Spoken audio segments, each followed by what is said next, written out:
Информацию о ситуации на кыргызско-таджикской границе профильный комитет по международным делам, обороне и безопасности Диору Кенеша рассмотрел в закрытом режиме по предложению вице-премьер-министра Замирбека Аскарова. Так в нем приняли участие руководство Госпогранслужбы, МВД и других профильных ведомств. Накануне был принят протокол по урегулированию ситуации на приграничных участках. Так в скором времени будут обсуждены вопросы делимитации и демаркации границ между странами, сказал спецпредставитель правительства Кыргызстана по вопросам делимитации границ Курбанбай Искандаров.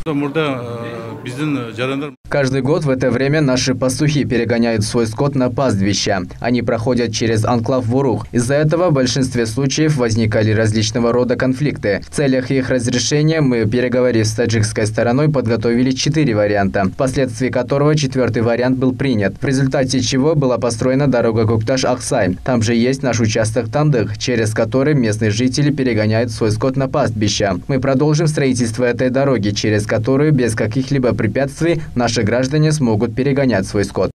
Напомним, что ранее группа, состоящая из народных избранников, выехали в Баткенскую область, чтобы на месте ознакомиться с ситуацией на кыргызско-таджикской государственной границе. В составе данной группы была и парламентарий Карамат Орозова, которая отметила, что местные жители рассказали им о своих проблемах и переживаниях по этому поводу. Если говорить правду, то ситуация у них очень опасная. Она появилась не только сейчас, она существует с давних времен. С 2011 года начались проводиться ощутимые работы по данному вопросу, но за последние несколько лет работы в этом направлении уменьшились. Нельзя отодвигать назад работы по делимитации и демаркации границ. Я думаю, что в скором времени мы должны завершить начатые работы по строительству данной дороги. Депутат Махсат Сабиров говорит, что на заседании были высказаны предложения руководителям соответствующих силовых структур и профильных ведомств по оказанию помощи и ведению работы в приграничных районах, а также по демаркации и делимитации госграниц и по завершению строительства данной дороги, а также по возобновлению двухсторонних переговоров. Также мы дали поручение Генеральной прокуратуре, чтобы они провели расследование по исполнению постановления от 2014 года. Перед ними была поставлена задача по изучению причин произошедшего конфликта и даче правовой оценки. Хочется отметить, что у нас есть документы, которые требуют тщательного изучения по границам.